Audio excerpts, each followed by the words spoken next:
Krisanna from Bismarck. So, um, our state has the largest percent of people on Medicaid, including my son who has multiple disabilities. Hopefully someone shared with you his story on KFYR TV recently. He had an interview. What will you do to protect Medicaid?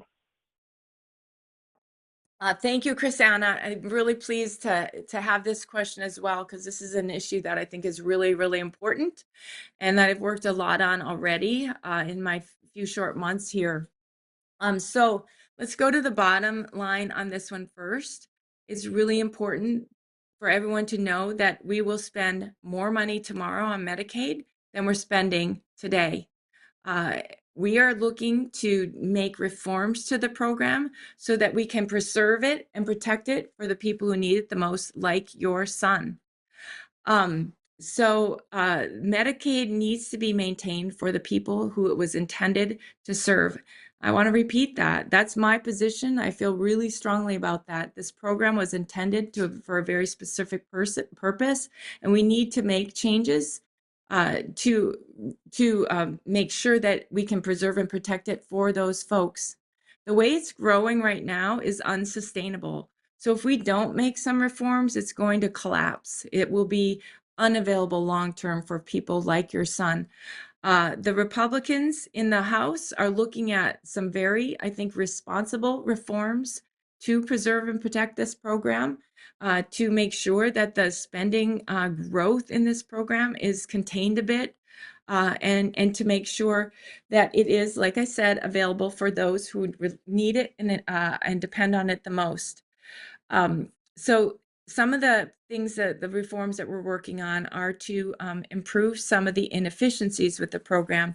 There's two simple reforms, and as I've talked a lot about these, I've talked to the hospitals, talked to the long-term care associations throughout the state multiple times already to make sure that I'm understanding this program well, understanding how they're using it and how North Dakotans depend on it, and make sure that what I'm advocating for results in changes that are good for the program and the people that depend on it.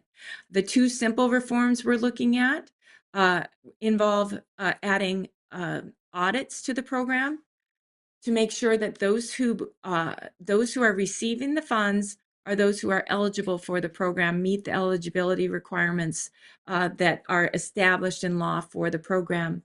I don't think that this is a problem that North Dakota is having today. I don't think North Dakotans are participating in the program who shouldn't be, but this is a problem in other states, and it's costing the program hundreds of billions of dollars. We've identified just in this auditing the program to make sure that those receiving the benefits are those who qualify would save upwards of $100 billion in moving forward. So that's one of the reforms we're looking at.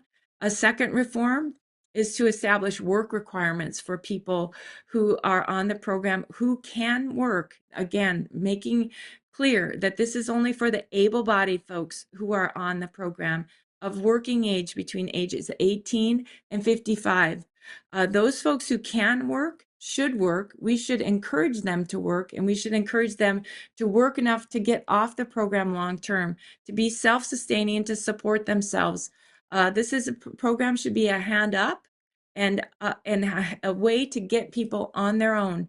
And so again, for those who can work, we're going to look at establishing work requirements for the program.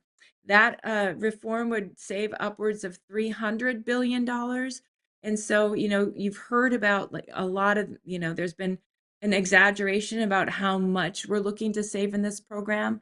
But those two reforms alone would get almost halfway to the total amount that was being looked at for the Energy and Commerce Committee by the House. And that there are many other areas that we're going to be looking at outside of Medicaid for savings. So again, really want to assure you that we're looking to be responsible in how we reform this program, to make sure that we're preserving and protecting it long term for the people who are depending on it and need it the most.